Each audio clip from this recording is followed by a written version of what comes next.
When a hero was treated like a criminal, picture this.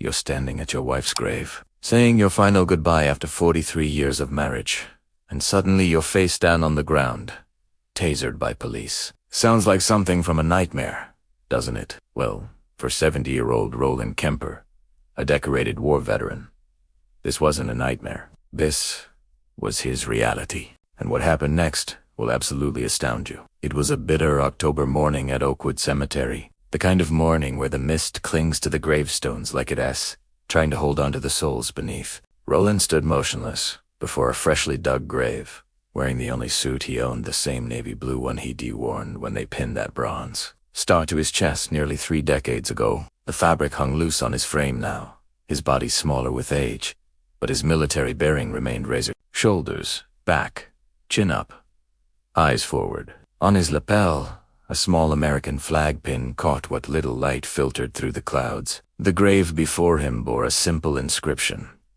Margaret Ann Kemper, beloved wife and mother. Rose petals from that morning's funeral service were scattered around the fresh earth. Roland had been standing there for over an hour, whispering to Margaret, sharing memories that belonged only to them, because that's what 43 years together gives you, isn't it? A lifetime of moments that no one else could possibly understand. But here's where everything goes sideways. A young police officer approached with handcuffs in his grip and said the words that would change everything. "I'm sorry, sir, but you're under arrest for trespassing on public property at his wife's funeral." Can you even fathom it? At the grave of the woman he'd spent nearly half a century loving. Now, to truly grasp what's happening here, you need to understand who Roland Kemper actually was. This bloke enlisted in the Army straight out of secondary school in 1972.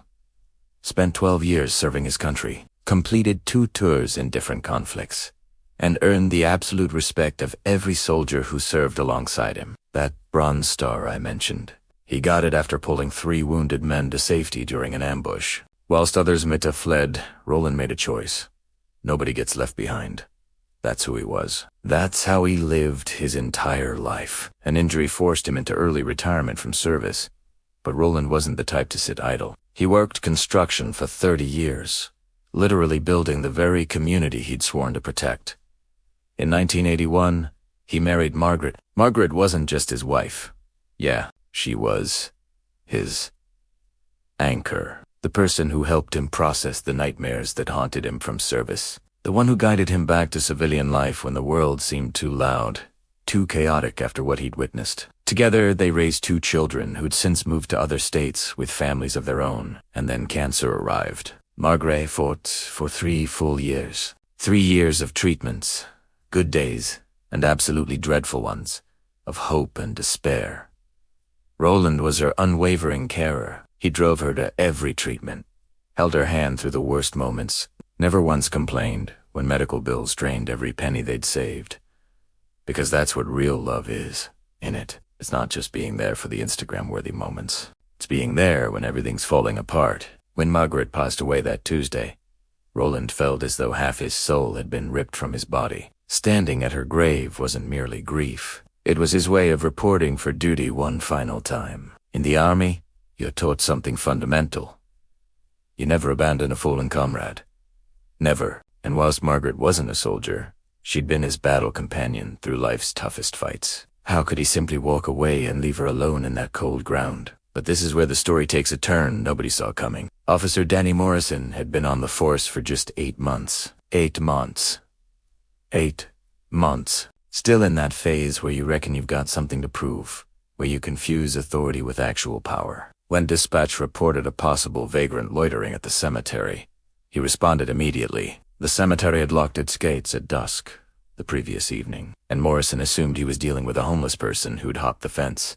He approached Roland with all the authority of someone desperate to prove himself. Sure, Roland didn't look like your typical rough sleeper, but Morrison thought, rules are rules. Mate. When Roland explained he was visiting his wife's grave, Morrison checked his watch. Past official visiting hours. He informed Roland that remaining after closing constituted trespassing. Roland tried to explain he'd been there since the funeral service that morning, that he'd simply... When Roland stumbled slightly whilst being led to the patrol car, His legs simply weren't as steady as they once were. Morrison radioed for a taser. A taser against a 70-year-old veteran who'd just buried his wife. Morrison interpreted the stumble as an attempt to resist or escape.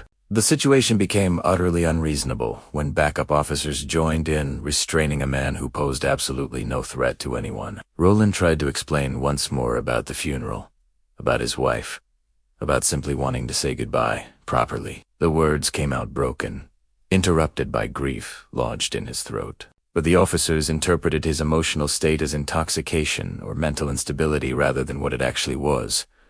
The natural response of a man who just buried his life partner. A small crowd began gathering at the cemetery gates. News travels fast in neighborhoods, particularly when something this unjust is unfolding. Mrs. Chun from the corner shop recognized Roland. She saw him every day when he bought Margaret's favorite flowers. She started making phone calls, telling friends and family what she was witnessing. Among those calls was one particularly important one, a call to Tommy Rodriguez, a young Marine who lived 3 blocks away. Tommy had met Roland at the Veterans of Foreign Wars Hall, where the old soldiers sometimes shared stories with younger veterans. Tommy knew Roland's complete story, knew about Margaret's battle with cancer, knew that today had been her funeral, and Tommy knew exactly what needed to be done. He grabbed his dress uniform from the wardrobe and started making his own calls. Within minutes, he'd reached 6 other Marines from his unit who lived in the area. The message was simple and powerful. A brother was in trouble, and brothers never abandon each other. Ever. But before the Marines arrived, Morrison made the decision that would seal his fate. Claiming Roland was becoming increasingly agitated and uncooperative, Morrison decided to deploy his taser. The elderly veteran wasn't fighting back. He was just confused and devastated by grief. But Morrison felt his authority was being challenged in front of witnesses. The electrical current from the taser dropped Roland to his knees beside the patrol car. His 70-year-old body convulsed as decades of life experience flashed through his mind in an instant. The sound that escaped his throat wasn't exactly a scream. It was something worse. It was the cry of a man who'd given everything to his country and family, now being treated as though he were nothing. That sound carried across the cemetery, and had reached the ears of 7 Marines in dress blues who'd just arrived at the gates. Tommy Rodriguez felt something ignite in his chest as he watched an elderly veteran writhing on the ground. This wasn't law enforcement. This was cruelty masquerading as authority. The Marines moved with the precision that comes from shared training and shared values.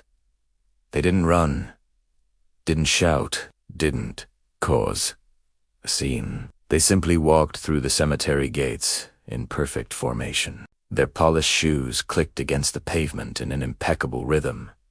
Their uniforms were immaculate, their bearing unmistakably military, and their purpose was crystal clear to anyone who understood the brotherhood of service. Morrison looked up from where Roland lay gasping on the ground and saw 7 Marines approaching in formation. Something in their eyes made him step back from the elderly veteran.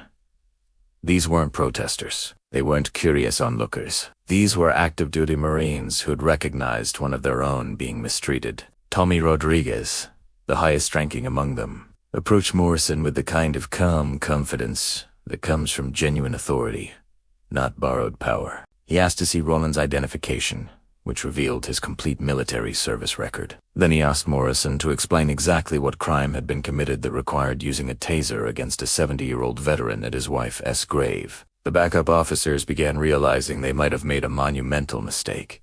The crowd at the gates had grown larger and now included other veterans who heard what was happening. Mobile phone cameras were recording everything. Morrison's supervisor was en route, along with the cemetery director. Tommy knelt beside Roland, helped the old soldier sit up, and checked the taser wounds. The other Marines formed a protective perimeter. They weren't threatening the officers, but they made it absolutely clear that Roland was now under their protection. The dynamic had shifted completely. True authority now belonged to those who understood the real meaning of service and sacrifice. Within 20 minutes, Morrison's supervisor arrived and immediately began damage control. The cemetery director confirmed Roland had completely legitimate permission to be there after his wife's funeral that morning. The trespassing charge evaporated, along with Morrison's credibility as an officer. Roland was helped to his feet by Tommy and 2 other Marines. His dignity was restored by brothers who understood what it meant to serve. The handcuffs were removed and replaced by gentle hands that guided him back to Margaret's grave,